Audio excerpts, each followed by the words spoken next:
In my view actors produce ചെയ്താലും producers produce ചെയ്താലും എല്ലാവരും റിസ്ക് തന്നെയാണ് എടുക്കുന്നത്. അവരുടെ കാശ് തന്നെയാണ് അവർ യൂസ് ചെയ്യുന്നത്. സമരം ഒന്നും നമ്മുടെ കയ്യിലല്ലല്ലോ.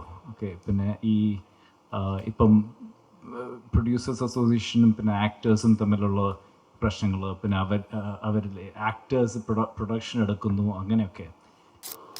പ്രൊഡ്യൂസർ സാർ ഇപ്പോൾ മലയാള സിനിമയിൽ ഭയങ്കരമായിട്ടുള്ള സമരം നടക്കാൻ പോകുന്നില്ല എന്നുള്ള ചർച്ചകളൊക്കെ നടന്നുകൊണ്ടിരിക്കുകയാണല്ലോ.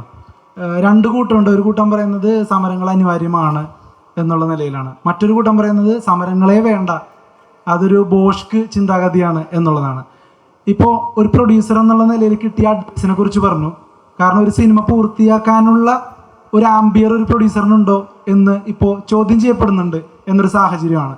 അപ്പോൾ അങ്ങനെ ഒരു ആംബിയർ ഉള്ള ഒരു പ്രൊഡ്യൂസറാണെന്ന് ഔസേപ്പിൻ്റെ ഒസ്യത്തെ ഇറക്കിയതിലൂടെ തന്നെ സാർ തെളിയിച്ചു. ഇനി സാറിൻ്റെ മലയാള സിനിമയിലെ ഭാവി സാർ എങ്ങനെയാണ് നോക്കിക്കാണുന്നത്? ഭാവി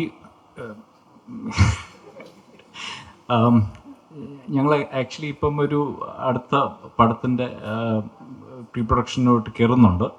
സോ ഭാവി കാണണം എന്നുള്ള ചിന്താഗതിയിലാണ്. പിന്നെ രണ്ടാമതൊരു ക്വസ്റ്റ്യൻ ഉണ്ടാകുന്നത് നമ്മുടെ സമരം ഒന്നും നമ്മുടെ കയ്യിലല്ലല്ലോ. ഓക്കെ, പിന്നെ ഇപ്പം പ്രൊഡ്യൂസേഴ്സ് അസോസിയേഷനും പിന്നെ ആക്ടേഴ്സും തമ്മിലുള്ള പ്രശ്നങ്ങൾ, പിന്നെ അവരിൽ ആക്ടേഴ്സ് പ്രൊഡക്ഷൻ എടുക്കുന്നു, അങ്ങനെയൊക്കെ. In my view actors produce ചെയ്താലും എല്ലാവരും റിസ്ക് തന്നെയാണ് എടുക്കുന്നത്. അവരുടെ കാശ് തന്നെയാണ് അവർ യൂസ് ചെയ്യുന്നത്. അതിൽ വലിയ വ്യത്യാസമില്ലെന്നാണ് എൻ്റെ പേഴ്സണൽ ഒപ്പീനിയൻ. ആക്ടേഴ്സ് അല്ലെങ്കിൽ ആക്ടേഴ്സിൻ്റെ കൂടെയുള്ള ആൾക്കാർ ചിലവഴിക്കുന്നതും പോത്തും പറഞ്ഞ പോലെ ഗാന്ധി തലയാണ്. സോ അതിൻ്റേതായ റിസ്ക് അവരെടുക്കുന്നുള്ളത് ഷുവറാണല്ലോ. സോ അതിനെക്കുറിച്ച് വേറെ ഒരു ഒപ്പീനിയൻ ഇല്ല എനിക്ക്. Thank you.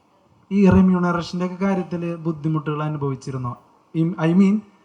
അമീർ ഖാൻ ഈ അടുത്തൊരു സ്റ്റേറ്റ്മെൻറ്റ് പറഞ്ഞായിരുന്നു, ഈ കഴിഞ്ഞ 20 വർഷമായിട്ട് അദ്ദേഹം പ്രതിഫലം മേടിക്കുന്നില്ല, പ്രോഫിറ്റ് ഷെയറിംഗ് ആണ് എന്ന് പറഞ്ഞായിരുന്നു.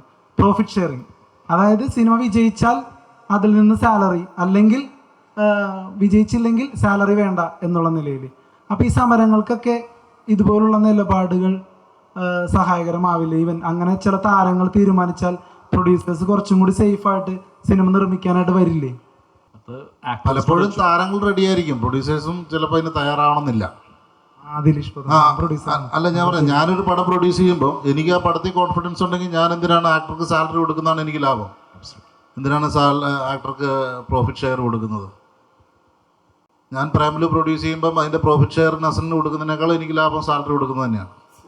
അല്ല, പക്ഷേ അതെല്ലാ സിനിമകളിലും പറ്റില്ലല്ലോ. ഇപ്പം ഞാൻ പറഞ്ഞ പോലെ ഇത്തരത്തിലൊരു ചേരുവ മനസ്സിലാക്കിയ സംവിധായകൻ എന്നുള്ള നിലയിൽ കോൺഫിഡൻസ് ആയിട്ട് പറയാം. ചേരുവയിലേക്ക് വരുന്നു. ഞാൻ അതിനു മുമ്പ് ചെയ്ത തങ്കം എന്ന് പറയുന്ന സിനിമ പ്രൊഡ്യൂസ് ചെയ്തത് ഞാനാണ്. തങ്കം എന്ന് പറയുന്ന സിനിമ എനിക്ക് സാമ്പത്തികമായി ലാഭം ഉണ്ടാക്കിയ സിനിമയല്ല. ചേരുവ എനിക്കറിയാമല്ലോ. അങ്ങനെയായിരുന്നു ഞാനത് ചെയ്യുമോ? അല്ല, അപ്പോഴും അപ്പോൾ ആ റിസ്ക് എടുക്കുന്ന ആളെയാണ് നമ്മൾ പ്രൊഡ്യൂസർ എന്ന് വിളിക്കുന്നത്. ഓക്കെ, അപ്പോൾ അമീർ ഖാൻ്റെ നിലപാട് തെറ്റാണെന്നാണോ പറയുന്നത്? അമീർ ഖാൻ്റെ നിലപാടിന് തെറ്റൊന്നുമില്ല. അമീർ ഖാൻ്റെ ഡിമാൻഡ് അത്. അമീർ ഖാനെ പോലെ ഡിമാൻഡഡ് ആയിട്ടുള്ള ഒരാൾ പറയുന്നത് എനിക്ക് സാലറി വേണ്ട, എനിക്ക് ലാഭവിഹിതം വേണമെന്നാണ് പറയുന്നത്. അത് വലിയൊരു ഡിമാൻഡാണ് എന്നാണ് ഞാൻ പറയുക. ഒരു ആക്ടർ അതല്ലേ കൂടുതൽ ഡിമാൻഡിങ് അല്ലേ?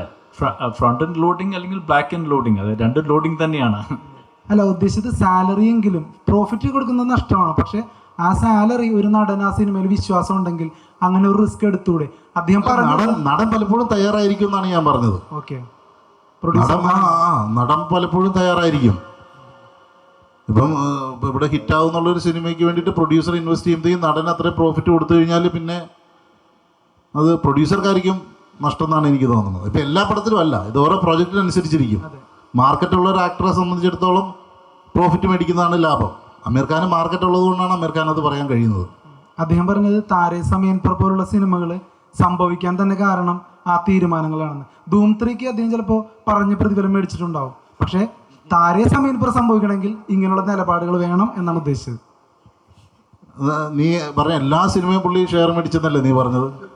ആദ്യം ഞാൻ നീ ഓരോ സെന്റൻസിലും അഭിപ്രായം മാറ്റുന്നുണ്ട്. 20 വർഷമായിട്ട് എനിക്കറിയത്തില്ല കേട്ടോ. ഞാനിത് നീ പറഞ്ഞുള്ള അറിവില്ല, എനിക്കും അറിയത്തില്ല. ഞാൻ വായിച്ചിട്ടില്ല എവിടെയും.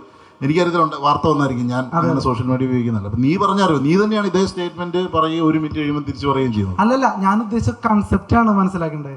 അതായത് ധൂം 3 എന്നുള്ളത് ഭയങ്കര ധൂം 3 കഴിഞ്ഞു, താരേ സമയം പറഞ്ഞു കഴിഞ്ഞു. നമുക്ക് ഇതിനെപ്പറ്റി പറയാം. ഔസേപ്പിന്റെ ഒസേപ്പ് ഞാൻ ഷെയർ ചോദിച്ചു തന്നില്ല. ഞാനും ചോദിച്ചു തന്നില്ല. അത്രേ ഉള്ളൂ. ആ നീ